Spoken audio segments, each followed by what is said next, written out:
we're here at the National Western Stock Show and Rodeo, and ladies and gentlemen, we're talking with a professional rodeo clown, and we're gonna find out what a rodeo clown does for a living. Yeah. Ladies and gentlemen, JJ Harrison. JJ, can you help the audience out there, and what is your role as a rodeo clown? You know, I think probably the best way to explain my job is I'm a bridge from the contestant to the fan. Rodeo contestants come into town, they whisk in, they compete for 8 to 12 seconds, and they leave town. And so it really doesn't allow the fan to get to know them, to get to know the backstory. So the announcer tries to tell the story, but my role is to be that very approachable person that everybody can connect with. I'm out there the entire rodeo.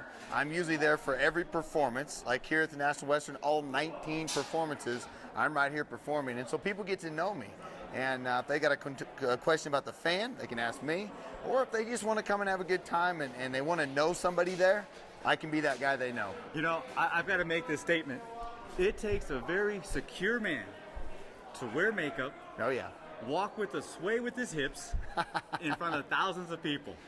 You know, how do you do that? Oh, it's no problem. Heck, it's all for entertainment, and I have a ball. I mean, I think one of the interesting things about me is I taught school for 8 years, and I'll tell you what, school teachers can be rodeo clowns just like that, because all we're doing is we're entertaining 30 kids, and we're slipping a little bit of learning in when they're not ready for it. And that's the same thing we're doing here at the rodeo. We're entertaining people, and we slip in a little bit of rodeo knowledge while we're doing it. And no question about it, I'm one of the most high energy guys you're gonna ever meet. I love energy. I think it's contagious. And if I can be having a good time and I'm having a great time, you're gonna have a good time too. Well, I have to ask you this. How does a guy such as yourself with a master's degree come into the rodeo arena? Well, you know, like I said, I taught school, and I am the only PRCA clown that I know that has a master's degree. So, you know, it's a funny thing. I do a lot of things with kids still, and I tell them, I said, look, I wouldn't change anything in the path that I took, because my education can never be taken away from me, and we're in a high-risk job. There's no question about it. You can't blow a knee and limp away from a bull. It just doesn't work. So I use my education as a backup plan. If I get hurt, I can slip right back into a classroom and take care of my family that way. But the other side of that is with education, I think you learn how to react with people and interact with people. And a lot of my job is entertainment in the arena, but probably 80% of what gets me hired at a rodeo is my professionalism outside of the arena. And I think that's probably the crucial thing that my education helped with. You know, and speaking of the arena, tell the audience out there exactly what your role is when the bull riding starts and how you're working with the bull fighters. Oh, you bet, no problem. Bull riding is the most dangerous event. It's the original extreme sport, and I think we all know that. We've seen it on TV, and the guy that you don't see them very often is the barrel man, and my role is a secondary defense. We've got excellent bullfighters, and the National Western brought 3 of the best in the world, and they're here taking care of the bull rider. When the bull rider gets thrown down, their job is to weave, and it's quite an art form. They're going to interact with that bull in an attempt to make him do this. I don't know which way to go, so I'm just going to get out of here. The idea of the barrel man, however, is that doesn't go right. Something's gone wrong. The bull doesn't seem to be taking to the bullfighter, or he mucks out one of our bullfighters and gets him down on the ground. Now, my job comes into play. Now, I need to take the hit, because I'm in that barrel. It's made out of steel. It doesn't feel good to get hit in it, but it doesn't hurt me. And so I get in that barrel, and I try to bring the bull to the barrel. I want him to, he's upset. He feels like he needs to hit something. I want it to be me. So I become the target. And what that does is, as he runs out and hits the barrel, it allows whoever he knocked down to get up. It allows our bull rider to get to safety. It really just becomes an island of safety that if they need it, they use it. But I tell you what, with Survey Championship Rodeo and the bull subcontractors they brought here, these bulls know one thing, and that's buck these cowboys off and go back to the grain bin. You know, you were talking about taking these hits. It's no doubt a physical toll on your bodies. Oh yeah. How do you guys stay in shape throughout the season?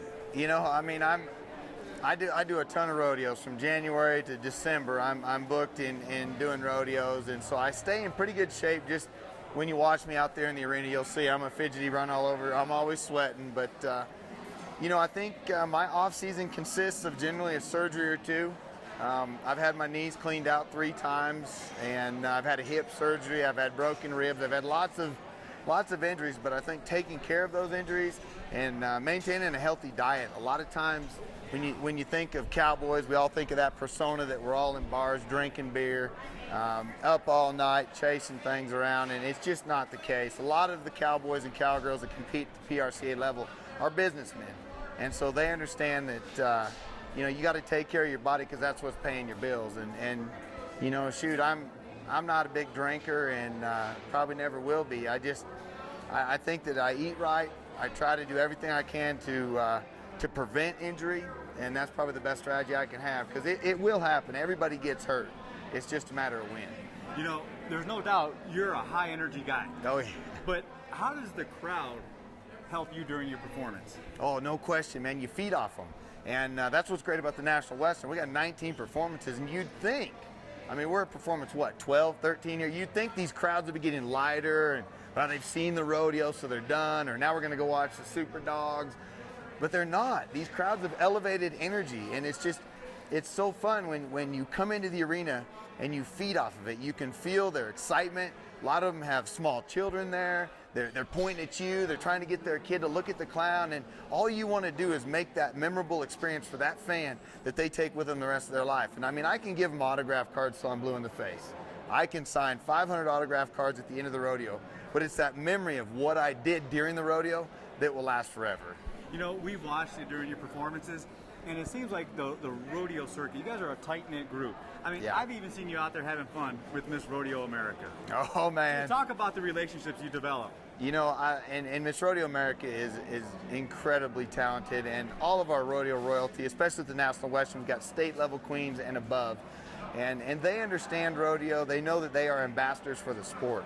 They understand that if there's downtime in a rodeo, we work with live animals, and it's live TV.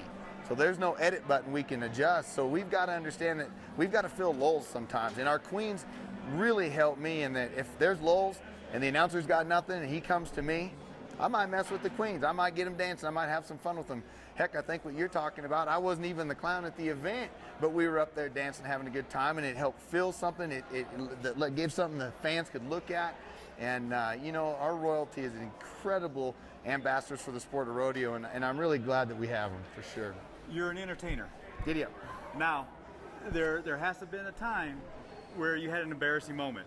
Oh. Share that with us if you had one. Embarrassing moment, you bet. I one time, I'm not a big drawn out act guy. I like big fat suits, and I do fun little filler acts. But when I first got started, I needed a dog act because I'd seen a couple old boring clowns had dog acts, and I thought, I got to do this. Well, obviously I'm not a dog trainer. I don't have a talented dog, but I did have 3 different sized dogs. So I thought I'd create this incredible shrinking dog box, and I'd come up with this act. And I worked for months on this thing in my front yard. The neighbors thought I was nuts, which they still do, but that's different reasons. And I said, I'm going to come out and I'm going to shrink these dogs, and I'm going to have this mess up, and then I'm going to have a boom, right? Because every clown has some kind of boom in their act. And this is my first one I've ever done. So I get there, and I've got my cart, and I've got all my dogs, and the big dog is in this hidden compartment. Well, in my excitement, I ran out and I dropped the deal, and the box slid forward, and all 3 dogs just shot out of this thing. So now I've got all 3 dogs running around. I go to try to recover any way I can from this act that's going horribly wrong, but nobody really knows. They think it's what I'm supposed to be doing. And I accidentally trigger the dynamite blast, and it blows me about 3 feet back, and the paramedics have to come out and get me because it knocked me unconscious. I'd probably say that was the most embarrassing moment, because at some point everybody realized this idiot really did just blow himself up.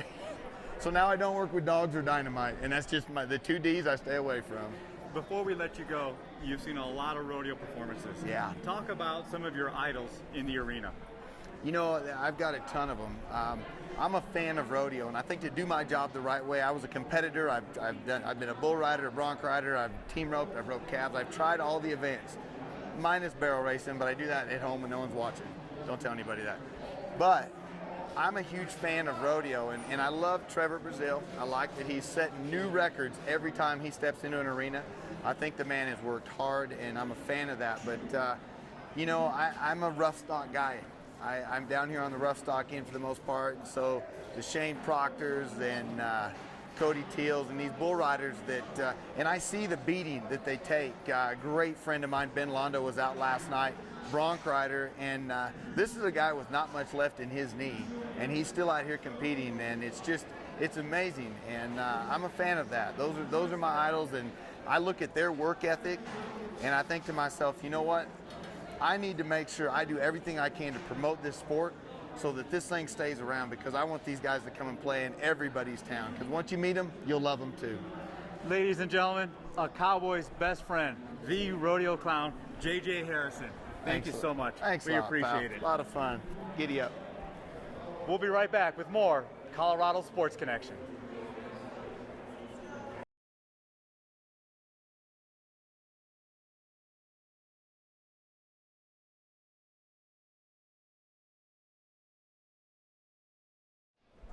Welcome back to Colorado Sports Connection. Well, we're talking with the lovely Miss Rodeo Colorado, Sarah Weems, right here at the National Western Stock Show and Rodeo. Well, first of all, congratulations on your title, Miss Rodeo Colorado. Thank you so much. It's an honor. Now, as Miss Rodeo Colorado, what is your responsibility? Essentially, my responsibility is to be an ambassador for the sport of rodeo. So I'm going to be traveling around the state of Colorado and around the country, representing the sport of rodeo, the cowboys that compete in it, and our Western traditions that really started this country. Now, when you say represent rodeo, what is it that you actually do when you meet these people out here? I've answered questions from many people who are concerned about animal welfare, or they just don't quite understand all the rules of rodeo. They don't understand how people get involved in the sport. So I really am a source of information for the public and fans of rodeo. And then I also will go to different schools and try and educate the younger generations to raise up the next generation of cowboys and cowgirls. Now, how does one get involved in becoming and being crowned Miss Rodeo Colorado? Well, I have been very blessed to have grown up within the equine industry and the agricultural industries. I live in Sedalia, Colorado, where we raise quarter horses, which are bred for the sport of cutting. And then we also raise beef cattle and produce our own hay crop every year. And so I've grown up within the industry, and this has always been something that I have aspired to be. Just being in the industry and seeing the women who have worn this crown in the past, it's very inspirational. And so it was just a dream that I chased, and I competed in a 4-day-long pageant during the Greeley Stampede, where I was judged on several different categories and came out as the winner this year. Well, you know, that explains a lot of things, because I'm telling you folks, this cowgirl can ride better than most cowboys.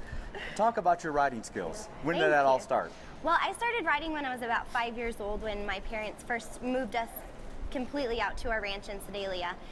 Before, we had lived in a suburb of Denver, and my dad had grown up in the agricultural industry as a young boy, and always knew that that was a place where he wanted to return to. And so when I was about 5 years old, we moved out to the ranch and I started riding, and I guess the rest is kind of just history. I've grown up around horses my whole life. Now talk about some of the events that you compete in. Well, I mainly compete in the event of cutting, and cutting is a very exciting sport, and you can actually see it in high school rodeo today. I wish that the PRCA would have a little bit more involvement with the sport itself, because it is growing on a tremendous level. But essentially, the sport of cutting is you have 2.5 minutes to ride into a herd of cattle, and your horses are very intelligent and they're very athletic, and they are trained to make sure that one cow does not return back to the herd. And so it's a really fun and exciting sport, and it kind of feels like you're riding on a roller coaster, so it's a lot of fun. You know, watching you again for the last 2 weeks, you know, you can just feel the energy that you have, and that you see that the love that you have for rodeo, but most of all, being around people. I've seen you like with the mutton busting, talking with the fans. Talk about the love that you have for the rodeo and, you know, being here at the National Western, talking with everybody. Here at the National Western, Miss Rodeo Colorado really is treated like royalty, and it is just an honor to be here representing the state of Colorado, and holding the Colorado flag out in the National Western Arena it's very surreal every time I go out there. But I do love people. I'm such a people person, and I really love children, which is one of my biggest driving passions for being Miss Rodeo Colorado, because I really would like to interact with the younger generations and teach them about agriculture and my ways of life.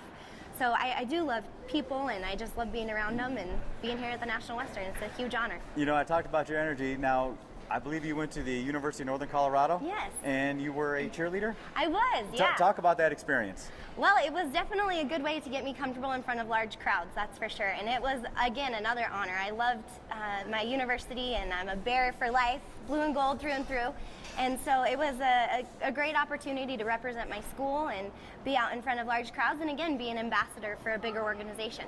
And compare the two, you know, with that adrenaline flowing when you're out there in the arena on horseback carrying the flag, and there you are at a football stadium. Compare the two. Well, they're both very fast-paced and energetic, and a lot of hard work, which I really thrive on. So, you know, they are very similar, really, in a lot of ways. You know, in cheerleading, I would be tumbling across the floor or being thrown up into the air.